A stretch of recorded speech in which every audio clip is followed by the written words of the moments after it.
అయితే రెడీ చేసుకోవచ్చు. ఇంకా నెక్స్ట్ టిప్ని తెలుసుకుందాం. ఇలా గ్యాస్ స్టవ్ పై షాంపూ వేసి చూడండి, ఖచ్చితంగా మీరే ఆశ్చర్యపోతారు.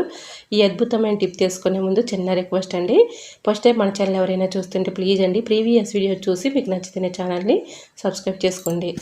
ఇలా ఏదైనా ఒక బౌల్ తీసుకొని దానిలో కొద్దిగా హాట్ వాటర్ తీసుకోవాలండి. ఇలా హాట్ వాటర్ తీసుకొని దీనిలో కొద్దిగా ఒక అరమూత డెటాల్ వేసేసుకొని కొద్దిగా షాంపూ కలుపుకోవాలండి. మీరు యూజ్ చేసుకునే షాంపూ ఏది ఉన్నా కూడా ఇలా కొద్దిగా షాంపూ వేసేసుకొని బాగా ఇలా చేతితో మిక్సింగ్ చేసుకోవాలి. ఈ వాటర్ని ఏదైనా ఒక స్ప్రే బాటిల్లో పోసుకొని ఇలా నైట్ టైంలో మనం గిన్నెలు అవి కడిగేసిన తర్వాత కిచెన్ సింక్లో అలానే గ్యాస్ స్టవ్ దగ్గర విండోస్ దగ్గర అక్కడక్కడ స్ప్రే చేసామనుకోండి, వీటి ఘాటు స్మెల్కి బల్లులు కానీ బొద్దింకలు కానీ పరారైపోతాయి. అలానే షాంపూ డెటాల్ వేయటం వల్ల మంచి స్మెల్ అయితే వస్తుందండి. ఇలా క్లీనింగ్ పర్పస్ కూడా చక్కగా యూజ్ అవుతుంది కాబట్టి చాలా చక్కగా యూజ్ చేసుకోవచ్చు. ఇలా ఈ లిక్విడ్ పెట్టి చక్కగా గ్యాస్ స్టవ్ క్లీన్ చేసుకున్నా కూడా చక్కగా